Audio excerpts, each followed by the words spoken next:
Hello, aujourd'hui je t'emmène faire une petite main de zombie. On va pas fonctionner qu'avec du sang. Comment faire une main de zombie brûlée? Ah, c'est horrible, regardez ça. Allez, j'ai pris un peu de peinture blanche. Je la mets donc sur le dessus de ma main et je la peins avec un pinceau. Vous peignez tout le dessus de la main. Ensuite, vous prenez deux petits mouchoirs ou même du papier toilette blanc, ça marche bien. Et vous le collez sur le dessus de votre main et vous attendez que ça adhère un petit peu. C'est très facile. Ensuite, vous repeignez avec un petit peu de peinture blanche spéciale pour le corps et vous venez déchirer les bords pour pouvoir justement donner cet effet déchiré. Regardez, il faut juste ajuster les bords pour pouvoir justement camoufler et avoir une épaisseur pour faire la blessure. Regardez, c'est très facile. Ensuite, je remets un deuxième pour pouvoir avoir un peu plus d'épaisseur pour la déchirure de la main, pour la brûlure, hein, regardez, et je viens repeindre avec un petit peu de peinture blanche. Je prends mon petit ciseau et je vais venir faire 3 encoches sur le dessus de la main.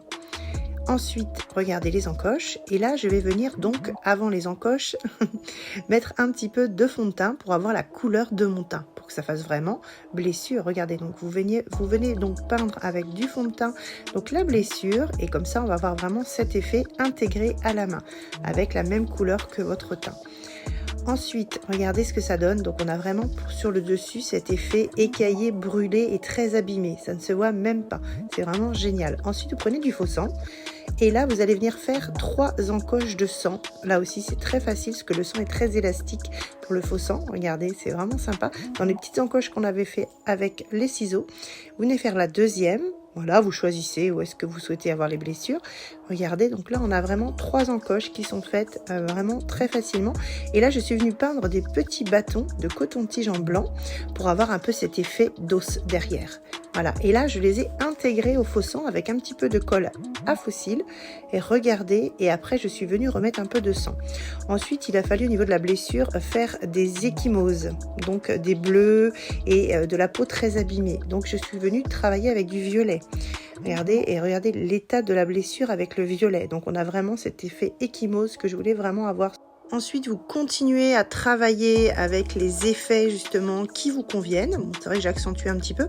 Ensuite, j'ai pris un peu d'eyeliner en crème et là, je viens travailler donc ces blessures vieillissantes, un peu noires aussi de la fumée parce que c'est exactement ça. Et je viens travailler aussi sur le bout des doigts donc, pour pouvoir justement donner cet effet fumé et cramé de la main. Et regardez donc le résultat, c'est extraordinaire. Je continue à mettre un peu de faux sang quand même pour rigoler sur le bout des doigts. Et regardez l'état de la blessure, c'est juste, on dirait une fausse main. C'était vraiment extraordinaire. Voilà, je te laisse liker et t'abonner, donc si ça t'a plu, et je te fais des gros bisous, et je te dis à bientôt pour d'autres tutos Halloween ou autres. À bientôt, ciao ciao.